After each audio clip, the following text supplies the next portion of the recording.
தலைமுறை சேர்ந்து செதுக்குன ஈர நலம் இது பாறையா வாழும் வரையிலும் நீயும் விதைக்கிற கடமை இருக்கு கேளையா கோடி விளக்காயேந்தி கிடந்த வீடும் இருண்டது ஏனையா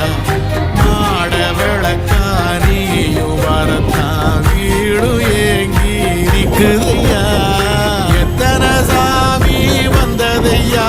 இது எந்தெந்த சாமி தந்ததையா எத்தனை பாட்ட